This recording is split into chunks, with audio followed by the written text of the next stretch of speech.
रूसी नेता Vladimir Putin का जिक्र करते हुए टेपलेंको ने कहा, हमें इस कमीने को कुचलने की जरूरत है, अन्यथा हमारा कोई जीवन नहीं बचेगा। यहाँ कोई दूसरा विकल्प नहीं है। निष्पक्ष रूप से कहें तो मैं यह विश्वास करना चाहता हूँ कि युद्ध यूक्रेन की जीत के साथ समाप्त होगा, लेकिन कुछ भी हो सकता है। कॉल साइन रेड वाले एक सैनिक ने कहा कि वह राष्ट्रपति से सहमत है।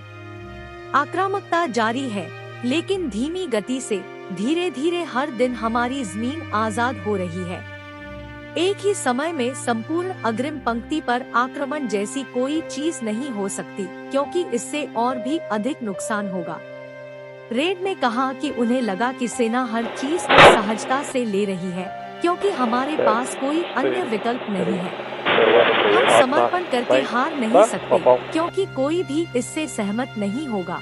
व्यक्तिगत रूप से मैं अंत तक लड़ने के लिए तैयार हूँ, जब तक वे मुझे मार नहीं देते या जब तक हम उन्हें अपनी जमीन से पूरी तरह से खदेड़ नहीं देते।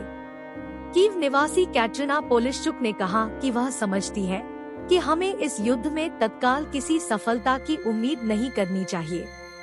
ये युद्ध कोई 8 या 10 साल से नहीं बल्कि 300 साल से चल रहा संघर्ष है।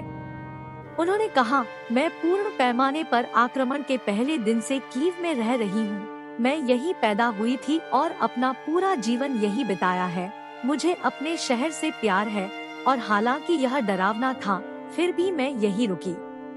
कम से कम रूस और यूक्रेन की जनसंख्या को देखते हुए मैंने कभी नहीं सोचा था कि यह युद्ध इतनी जल्दी खत्म हो जाएगा।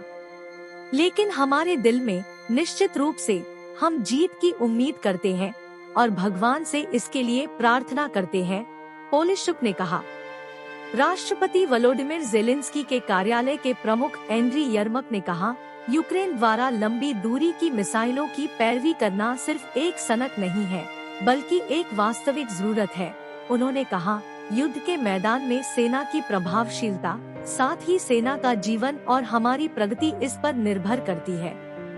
उन्होंने कहा कि यूक्रेनी अधिकारी लंबे समय से इस मुद्दे पर साझेदारों के साथ काम कर रहे थे और ATACMS मिसाइल के लिए यूक्रेन का अनुरोध आगे बढ़ रहा था। अटैक्स एक लंबी दूरी की अमेरिकी निर्देशित मिसाइल है, जिसकी मारक क्षमता लगभग 300 किलोमीटर 186 मील है। यह यूक्रेनी हमलों की सीमा को अग्रिम पंक्ति से आगे रूसी आपूर्ति लाइनों और रसद केंद्रों तक बढ़ा देगा। इस मिसाइल क्षमता को स्वीकार करते हुए यर्मक ने कहा कि यह यूक्रेन की जीत को तेज करेगा। यूक्रेन अपनी लंबी दूरी की मिसाइलें भी विकसित कर रहा है। इस बीच यूक्रेनी विदेश मंत्री दिमित्रो कुलेबा ने दुनिया को अनाज निर्यात करने के लिए उपयोग किए जाने वाले यूक्रेनी बंदरगाहों की रक्षा के लिए और सर्दियों के करीब आने पर यूक्रेनी ऊर्जा बुनियादी ढांचे और शहरों पर अपेक्षित रूसी हमलों के खिलाफ तैयारी के लिए और अधिक वायु रक्षा प्रणालियों की महत्वपूर्ण आवश्यकता पर जोर दिया। कीव में दौरे पर आई जर्मन विदेश मंत्री एनालेना बेयरबॉक के साथ एक संवाददाता सम्मेलन में उन्होंने कहा कि जर्मनी की लंबी दूरी की टॉरस क्रूज मिसाइलों की आपूर्ति पर बर्लिन में कई हफ्तों से चर्चा चल रही है और हथियार प्राप्त करने में देरी पर निराशा व्यक्त की। अगर हमारे पास पहले से ही वृषभ राशि होती तो हम और अधिक हासिल कर सकते थे और यूक्रेनी सैनिकों और नागरिकों की अधिक जान बचा सकते थे। और हम जर्मन सरकार को केवल यही बता रहे हैं कि हम आपकी चर्चाओं का सम्मान करते हैं, हम आपकी प्रक्रियाओं का सम्मान करते हैं, लेकिन वृषभ के बारे में हम जो कुछ भी जानते हैं उसमें से कोई भी ऐसा नहीं है। ऐसा न करने के खिलाफ एकल वस्तुनिष्ठ तर्क, उन्होंने कहा। जर्मन विदेश मंत्री एनालेना बेयरबॉक ने सोमवार को कीव की एक आश्चर्यजनक यात्रा के दौरान कहा कि जर्मनी सर्दियों की तैयारी के लिए यूक्रेन को मानवीय सहायता में अतिरिक्त 20 मिलियन यूरो, लगभग 21 मिलियन डॉलर देने का वादा कर रहा है। बेयरबॉक ने कीव के बाहर एक ट्रांसफार्मर सबस्टेशन का दौरा किया, जिस पर कई हमले हुए हैं, क्योंकि यह क्षेत्र की बिजली आपूर्ति में एक प्रमुख भूमिका निभा रहा है। बेयरबॉक ने सोमवार को कीव में अपने यूक्रेनी समकक्ष दिमित्रो कुलेबा के साथ एक संयुक्त संवाददाता सम्मेलन के दौरान कहा कि यूक्रेन की बिजली आपूर्ति पिछले साल अकेले 1500 मिसाइल हमलों से प्रभावित हुई थी और देश अपने बिजली स्टेशनों को मजबूत करके अगली सर्दियों की तैयारी कर रहा था। उन्होंने कहा, रूस स्पष्ट रूप से विशेष रूप से शरद ऋतु और सर्दियों के लिए फिर से हमलों की योजना बना रहा था।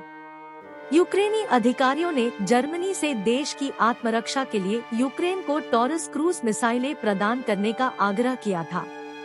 कुलेबा ने कहा, अगर हमारे पास पहले से ही टॉरस होता तो हम और अधिक हासिल कर सकते थे और यूक्रेनी सैनिकों और नागरिकों की अधिक जान बचा सकते थे। उन्होंने कहा कि जर्मनी से टॉरस क्रूज मिसाइलों की डिलीवरी के खिलाफ एक भी तर्क नहीं था। हालांकि जर्मनी लंबी दूरी की क्रूज मिसाइलें देने से झिझक रहा है, क्योंकि उनका इस्तेमाल रूसी क्षेत्र पर हमलों के लिए किया जा सकता है।